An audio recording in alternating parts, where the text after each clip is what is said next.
Hello, everyone. It's been about a year since I made a lot of my altcoin picks for the first time. Back in summer of 2017 is really when I started getting away from Ethereum and Bitcoin into some more obscure other coins. So figured it'd be a good time to go back and look through my original HODL list and see how many are still worth holding on to and what kind of progress they've been making. Outside of Bitcoin and Ethereum, MaidSafe was the first coin I really researched thoroughly and decided I wanted a little piece of. You can look at the chart here. It's been around, MaidSafe has actually been around longer than Bitcoin has. It itself isn't a blockchain, but it's using the token model to raise funds and sort of start off its life as an asset before its own network is up and running. This is like I said, it's not a blockchain project. And it is, I believe, an open source project, but it's different than any other blockchain-based company you'll see. What they would be setting out to do would be creating a completely new, decentralized and autonomous version of the internet. The SAFE is an acronym for secure access for everyone. And they have some really cool ideas and concepts and ways they're going to achieve this. And they've already had working software. I played around with it a bit last year. And it's still in development, though. There's nothing I could have really done with it other than see it worked and how it was going to look and all that. So this one is one I don't have a really big position in, but I still want to keep it. These guys are doing something very, very big. And if they do succeed, just having a couple hundred other tokens will probably be enough to be worthwhile. So MaidSafe was probably my first pick. And then just because of my own interests, hobbies, and sort of self-education in the past, I really gravitated toward the financial services tokens. And that kind of came back to bite me in a way, but I still like all the ones I picked. So Rialto was probably the first one I really got into here. And just price-wise, it's been crushed just like everything else. But what they're doing is very cool. I see huge financial potential and just service potential in what they're doing. They're on the Ethereum network, which is one of my big concerns with their platform, just the capacity limitations Ethereum has right now. Until they solve those and do whatever they're going to do to fix it, Rialto's on their network and kind of stuck whenever their system gets clogged. But they offer professional algorithmic trading. They'll set up the algorithm strategies and all that. Your Rialto tokens represent a pool in their system that's backed by Bitcoin, Bitcoin Cash, Ethereum, Ripple, Litecoin, EOS, Monero, and they're going to be adding dozens and dozens more. But your Rialto tokens are actually backed by those coins in their system. So you deposit your Rialto tokens there, and it lets you use those assets backing your token to use their algorithms on all the markets they're connected to. So this isn't really decentralized or anything like that. It's a a business that's operating on Ethereum, but the Rialto tokens represent sort of access to their system. Well, at least it would if I wasn't in America. This is one of the companies that's in Europe, and apparently the Europeans don't like us Americans too much. So I'm banned from using their system, but that's not the end of the story, because just like all laws like that are kind of meaningless, there's perfectly legal ways you can get around those bans. And I happen to have a very unique one that I'll talk about some other time. So Rialto was the first one, and it's already got a running product. The platform is up and running. If I wasn't in America, you'd be able to go and use it since April sometime, I believe. And this price isn't reflective of what the actual value of the company is, or the tokens that let you use their system are.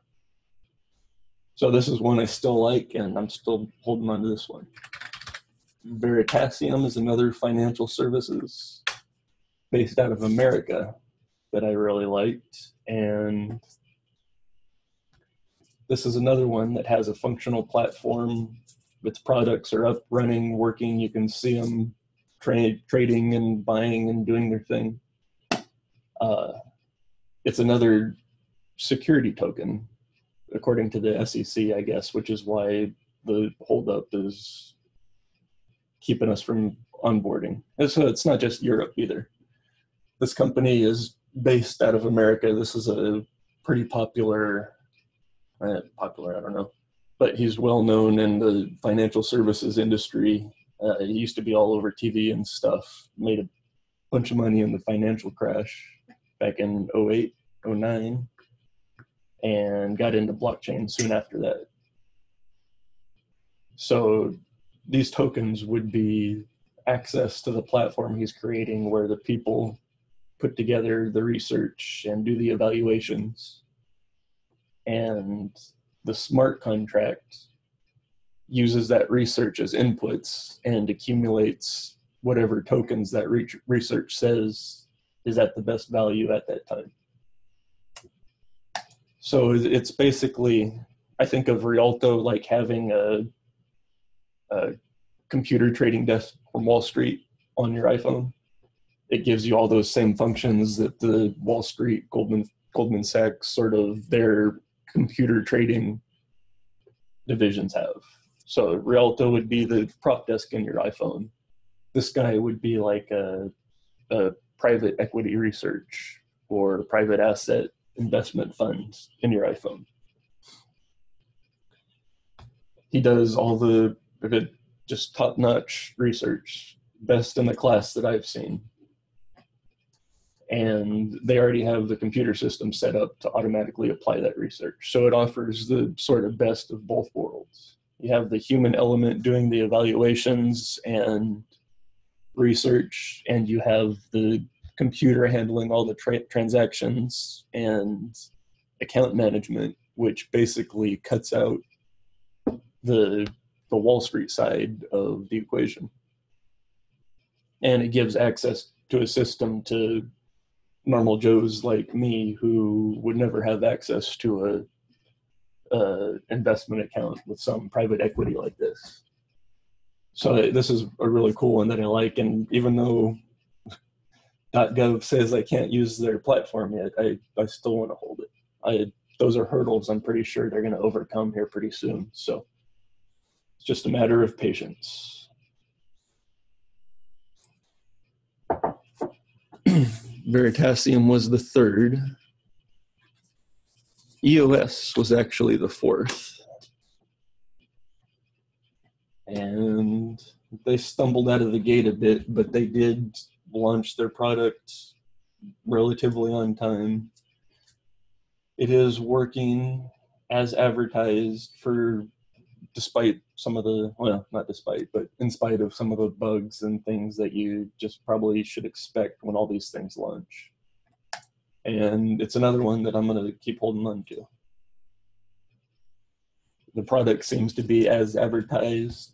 The airdrops that were one of the real reasons I was enticed to invest in it. Those airdrops are coming through now that the mainnet is launched. They're trickling in, and there's going to be a lot more of them, I expect. So this is another one staying on the hold list. And there's a lot of stuff out there about this one. I'm not going to go into it too much. Other people have gone much more in depth than I have time to right now. So there was EOS and then Pillar. Pillar is another one that I originally got just because I saw how functional and useful it was going to be. And it's also another one based out of Europe, which means last I heard, Americans were banned from using certain parts of their platform, which is incredibly frustrating, but that is just going to be another patience game.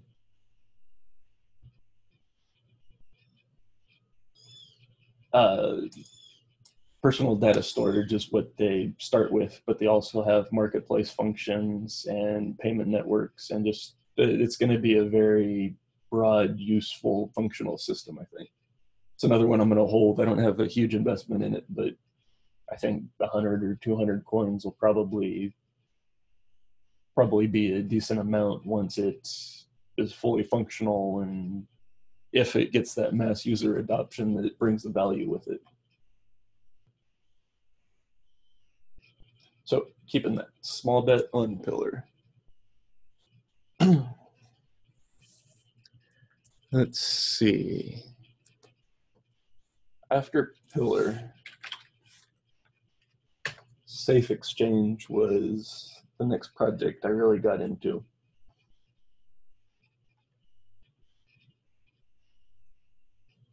Safe Exchange is going to be basically a whole decentralized worldwide digital economy and currency if it succeeds in its vision and what it's trying to do. That would be like the elevator pitch that I would describe SafeCoin as. Safe Exchange coin, pardon me. This is a very ambitious project, and I get the feeling the designers and architects and developers bit off more than they expected when they set out to do the work here. But they've been very persistent and focused, and it's moving along. I think the blockchain itself is in the beta version of the marketplace is supposed to launch very soon, this summer or early fall sometime, if I'm not mistaken. But this is a very, very unique and decentralized version of what the digital economy could be. Very, very ambitious, very long shot project, but that protection of privacy and freedom of speech and expression that this sort of thing protects is something I think is very needed. So that's one of the reasons I got into this project. Not necessarily the best investment decision, but this is what I want to see as we develop the blockchain and grow into a decentralized economy. That's the new economy I always talk about. This would fulfill that vision the best out of any project I've seen. So that's one of the reasons I got tokens and still hold them today.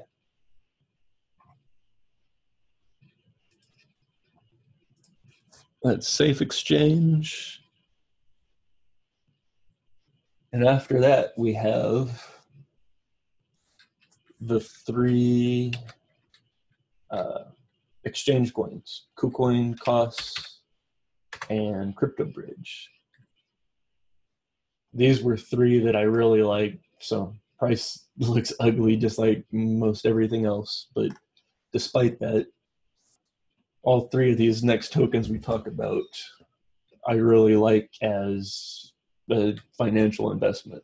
They offer an asset that is generating income as we speak, and it's also diversifying that as it distributes it to you.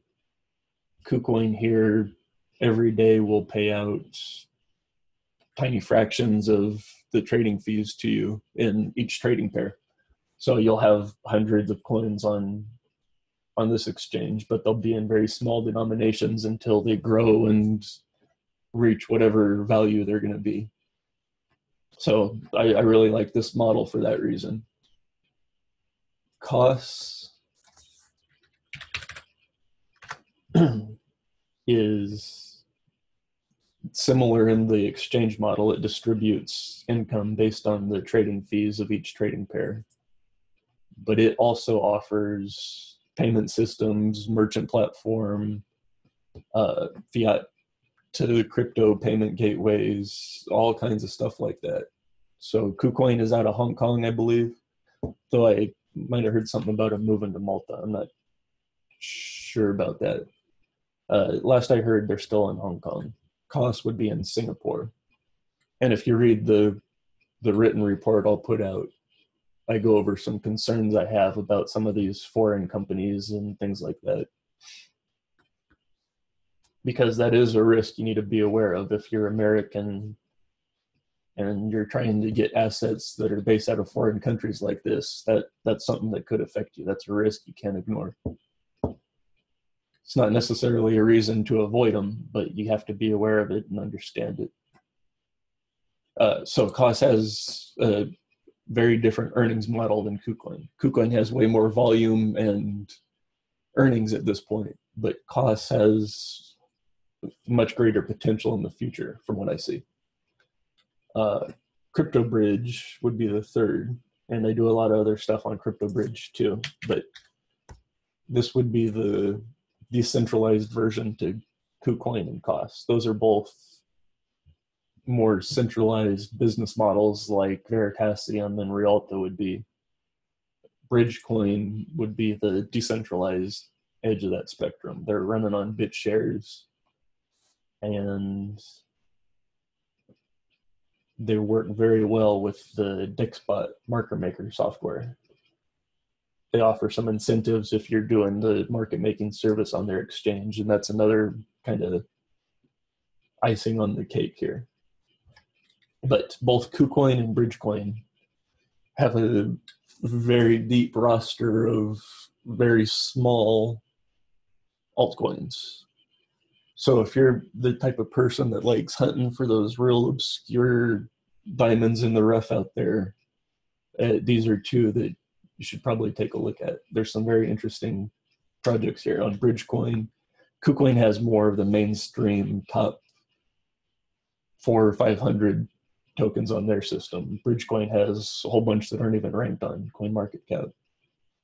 Doesn't mean they're not legit or anything like that. It just means they're relatively unknown and probably undervalued. So it's an interesting place to be. And then finally, we'll go to Steemit.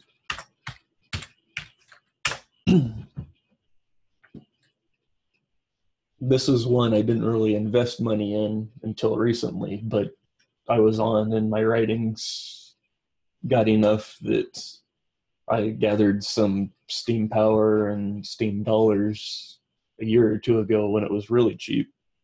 And those amounts turned into something quite worthwhile last year. So this is one that I really like. It's already functioning. It's one of the main things about all these coins I go into. They're all stuff that I want to use. That's really the requirement for something going on my HODL list.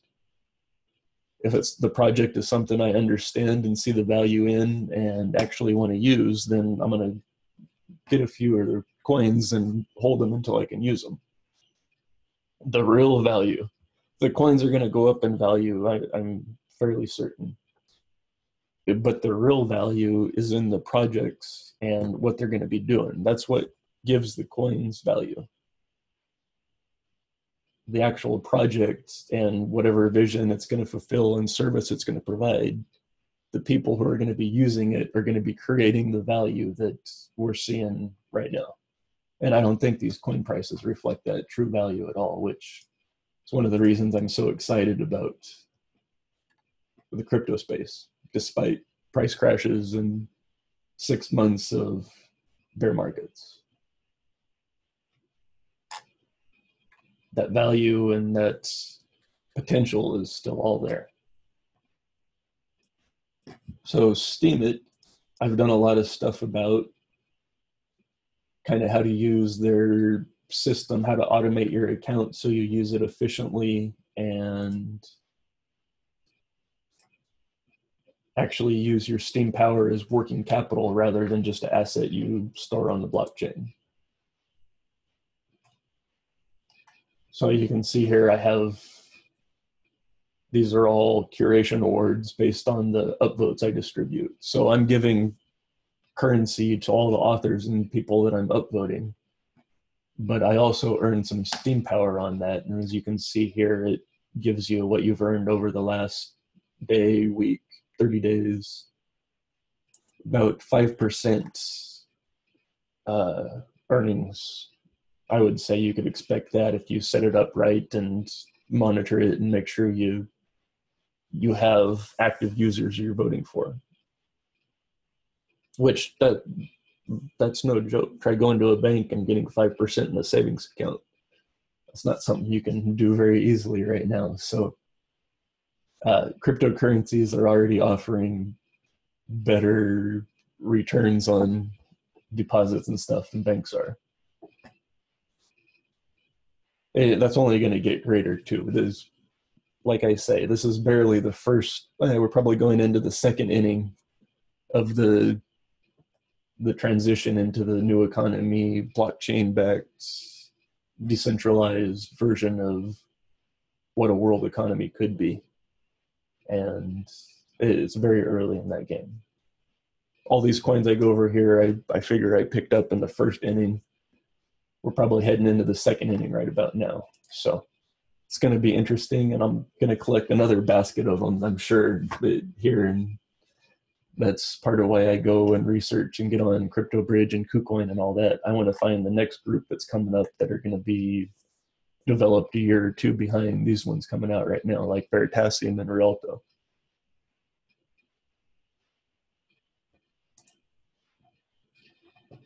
Well, anyway, that about does it. And of course, Steemit stays on the HODL list too. This is one I'm very excited about. I gotta say, Veritasium I'm probably most excited about. They have a whole bunch of stuff they're doing. I mean, they're developing smart cities and creating tokenized based economy.